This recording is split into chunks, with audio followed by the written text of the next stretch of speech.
Assalamualaikum warahmatullahi wabarakatuh. Salam sejahtera untuk kita semua. Semoga teman-teman semua berbahagia dalam lindungan Tuhan. Pada kesempatan hari ini, kita akan membahas tentang pemberian kredit bagi usaha mikro dan kecil. Sebelum masuk ke pembahasan, izinkan saya untuk memperkenalkan diri terlebih dahulu. Perkenalkan, nama saya Febrian Saputra.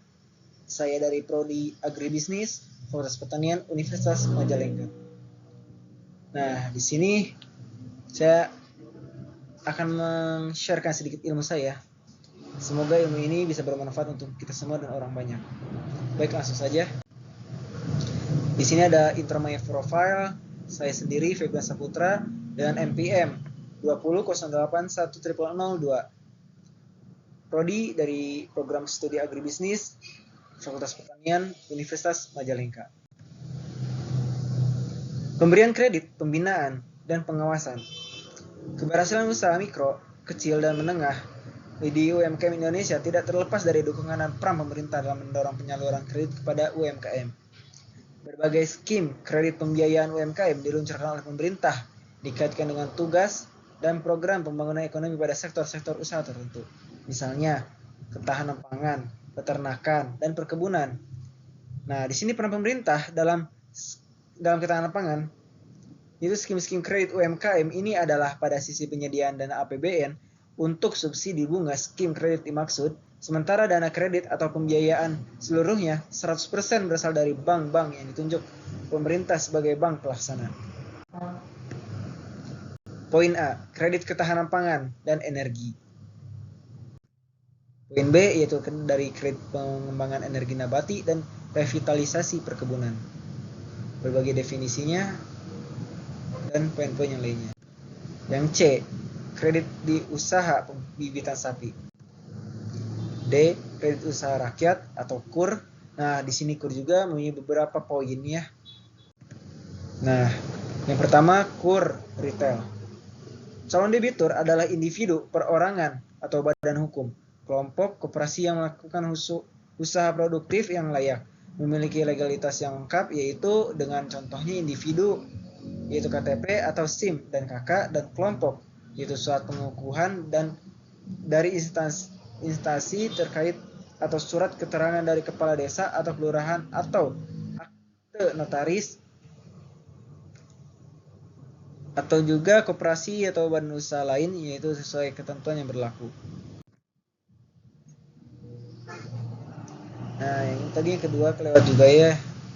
Nah, ini yang ketiga core linkage, program channeling. Calon debitur di sini adalah end user yang tidak sedang menikmati KMK atau KI dan atau kredit pemerintah, namun kredit konsumtif ini diperbolehkan. Lembaga ini diperbolehkan mendapatkan pembiayaan dari perbankan atau kredit program pemerintah dan legalitas end user sesuai dengan ketentuan KUR mikro dan KUR retail. KUR ini didukung oleh Kementerian Negara BUMN, Kementerian Koordinator Bidang Perekonomian, serta Bank Indonesia. Yang kedua, penyaluran kredit perbankan di luar program pemerintah. Prosedur dan kebijakan kredit usaha kecil pada bank swasta nasional, yaitu memiliki fasilitas pembiayaan untuk modal kerja dan atau investasi yang diberikan bank kepada nasabah usaha kecil dengan jumlah plafon di atas 50 juta.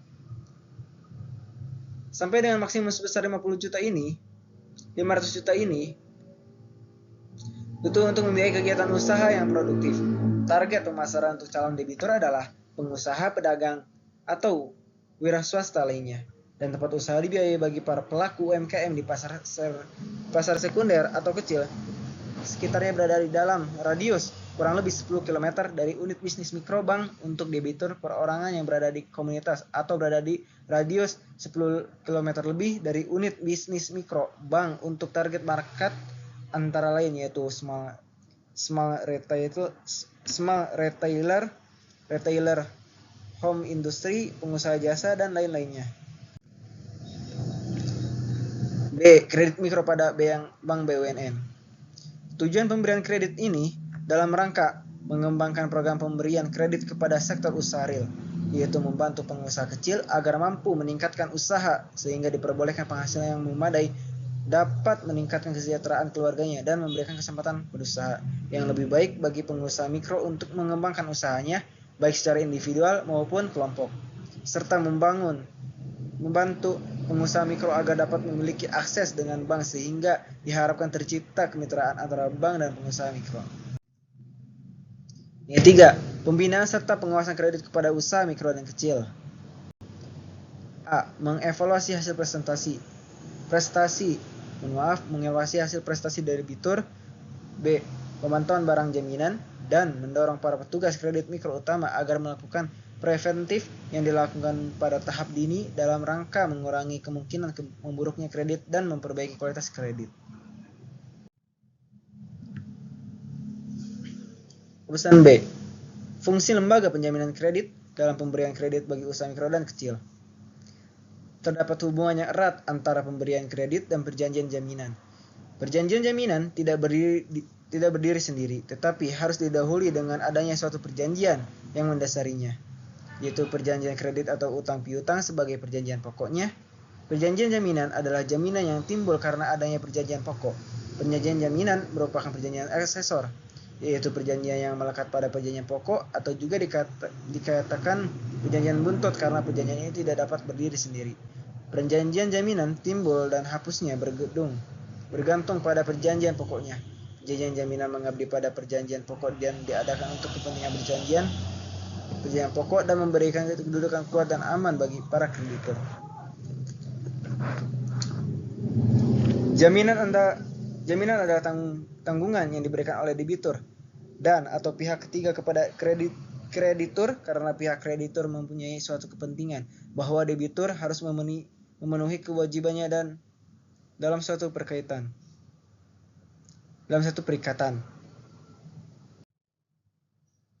Lembaga penjaminan kredit sebagai sarana dalam mengakses kredit perbankan. Dalam praktiknya, bank dalam menyalurkan kreditnya selalu disertai dengan kewajiban untuk menyerahkan jaminan pinjaman kredit.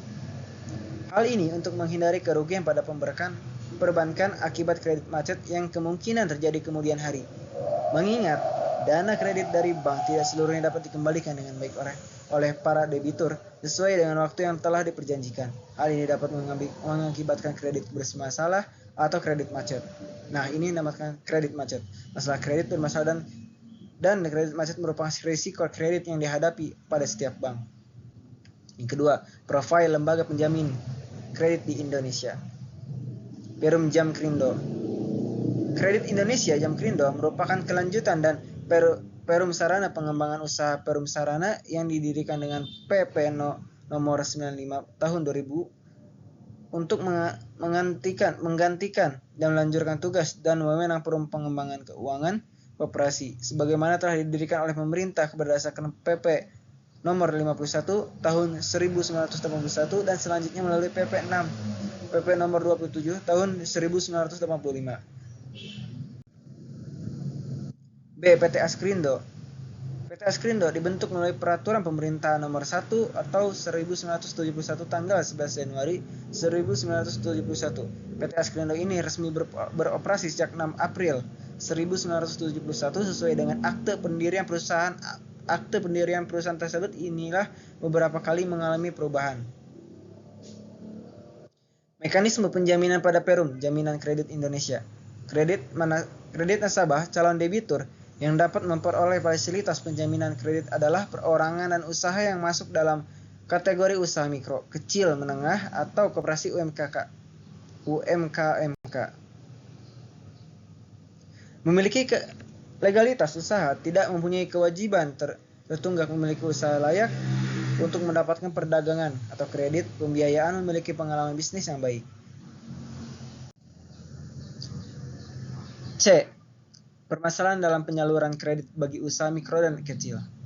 Usaha mikro dan kecil dalam perekonomian nasional memiliki peran yang penting dan strategis, namun masih memiliki kendala, baik itu mendapatkan pembiayaan maupun untuk mengembangkan usahanya.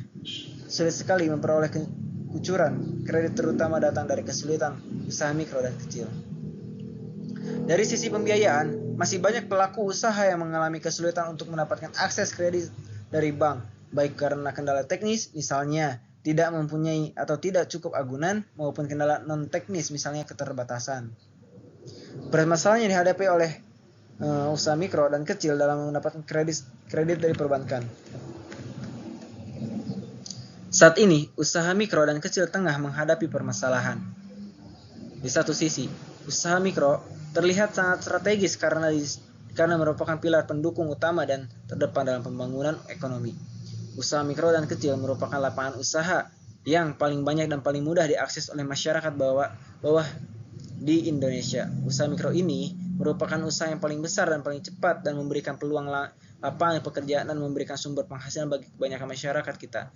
Usaha mikro ini juga paling fleksibel dan dapat dengan mudah beradaptasi dengan pasang surut dan arah perekonomian juga cukup terdiversifikasi serta memberikan kontribusi penting dalam ekspor dan perdagangan. Permasalahan perbankan dalam menyalurkan kredit kepada usaha mikro dan kecil. Permasalahan perbankan dalam menyalurkan kredit bagi usaha kecil, di samping perbankan sulit mendapatkan informasi tentang komoditas yang potensial untuk dibiayai. Juga terdapat permasalahan lain sehingga usaha mikro dan kecil sulit mengakses dan mendapatkan fasilitas pembiayaan dari perbankan. Permasalahan tersebut pada dasarnya sangat terkait dengan profil dari debitur-debitur usaha mikro dan kecil yang kebanyakan kurang atau bahkan tidak bankable. Permasalahan bank pelaksana dalam penyaluran KUR. Pada umumnya, walaupun usaha kecil telah visible, namun belum bankable. Pada sisi lain, bankable dituntut menerapkan prinsip kehati-hatian dan manajemen risiko yang standar dan tidak cocok dengan kondisi usaha mikro dan kecil. D. Kredit macet dalam pemberian kredit kepada usaha mikro dan kecil UMK. Penggolongan kredit bermasalah dan kredit macet. Penyaluran kredit ini dari bank tidak seluruhnya dapat dikembalikan lagi dengan baik oleh para nasabah sesuai dengan waktu yang telah diperjanjikan. Hal ini dapat mengakibatkan perjalanan kredit terhenti atau macet. Kredit macet merupakan salah satu risiko yang dihadapi oleh bank dalam usaha menyalurkan kreditnya. Risiko kredit merupakan suatu tingkat risiko yang akan dihadapi sebagai akibat adanya jangka waktu yang memisahkan antara pemberian prestasi dan kontraprestasi yang akan diterima di kemudian hari. Semakin lama kredit diberikan, semakin tinggi pula tingkat risiko, karena sejauh kemampuan manusia untuk menerobos hari depan itu maka masih selalu terdapat unsur ketidaktentuan yang tidak dapat diperhitungkan. Risiko ini kredit merupakan risiko kerugian yang diderita bank, terkait dengan kemungkinan bahwa pada saat jatuh tempo, debitur gagal dan memenuhi kewajiban-kewajibannya kepada bank. Pemberian kredit bagi usaha mikro dan kecil dengan penjaminan di beberapa negara. Yang pertama ada di Malaysia. Bank Negara Malaysia (BNM) masih menganggap pengembangan usaha kecil harus didahului dengan penyediaan bantuan likuiditas kepada bank-bank pelaksana. Ada 5 hal yang dilakukan Bank Negara Malaysia dalam pengembangan usaha kecil, yaitu penyediaan dana khusus, bantuan kolateral, kebijakan perkreditan usaha kecil, penyediaan lembaga penunjang, dan restrukturisasi kredit usaha kecil. Kasus kredit macet pada usaha mikro dan kecil dengan penjaminan kredit. Pada dewasa ini, skim kredit merupakan program pemerintah sebagai tindak lanjut Inpres tentang kebijakan percepatan pengembangan sektor real dan pengembangan UMKM adalah kredit usaha rakyat KUR. KUR yang khususnya diperuntukkan bagi UMKM dengan kategori usaha layak namun tidak mempunyai agunan yang cukup dalam rangka persyaratan perbankan. KUR adalah kredit atau pembiayaan kepada UMKM dan koperasi yang tidak sedang menerima kredit atau pembiayaan dari perbankan dan atau yang tidak sedang menerima kredit program dari pemerintah pada saat permohonan kredit diajukan. Tujuan akhir diluncurkannya program KUR adalah meningkatkan perekonomian, pengentasan kemiskinan, dan penyerapan tenaga kerja. Baik, cukup sekian. Apabila sharing saya masih kurang, ya semoga saja kita sama-sama belajar dan semoga bermanfaat untuk kita semua. Amin. Terima kasih. Assalamualaikum warahmatullahi wabarakatuh.